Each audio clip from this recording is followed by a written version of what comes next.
হে মিত্র, তোমার এই 2 চাকা যুক্ত যুদ্ধ বাহকটি আমাকে সরস্বতী পূজার দিন প্রদান করিতে পারো? অসম্ভব মিত্র, সরস্বতী পূজার দিন তোমাকে কোনো মতেই এই 2 চাকা যুক্ত বাহক প্রদান করিতে পারিব না। আমি জানিতাম তোমার মুখমণ্ডল দিয়া এই ধরনের বাক্য নিশ্চিত হইবে। ওহে আমার পরম মিত্র, তুমি সম্পূর্ণরূপে আমাকে ভুল বুঝিতেছ।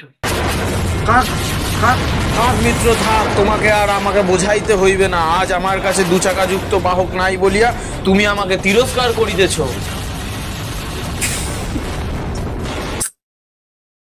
তুমি ভুলিয়া যাইতেছ আমি তোমার জন্য একটা সময় কি কি করিয়াছি। আমি কিছুই ভুলি নাই মিত্র, আমি শুধুমাত্র পরিস্থিতির শিকার, এবং এই কথাটা তো আমাকে বুঝিতে হইবে। পরিস্থিতির কি হইয়াছে তোমার? তুমি কি উদরে তোমার গর্ভধারণ করিয়াছ, নাকি তোমার পশ্চাৎ দেশে পাইলস হইয়াছে?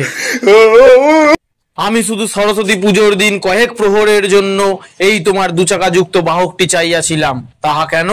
এক সুন্দরী রমণীকে নিয়ে ভ্রমণে যাইব এর জন্য। আর তুমি তাহা আমার মুখমণ্ডলের ওপর না করিয়া দিয়েছ। তুমি ভুলিয়া গিয়েছ মিত্র, তুমি ভুলিয়া গিয়েছ। যখন তোমার বিপদ হইয়াছিল তখন তোমার পাশে আমিই ছিলাম। আর আজ তুমি আমায় ভুলিয়া গিয়েছো। যখন তোমার কেউ ছিল না তখন ছিলাম আমি। আজ তোমার এই বাহক রইয়াছে, পর হইয়াছি আমি। বলেন কি?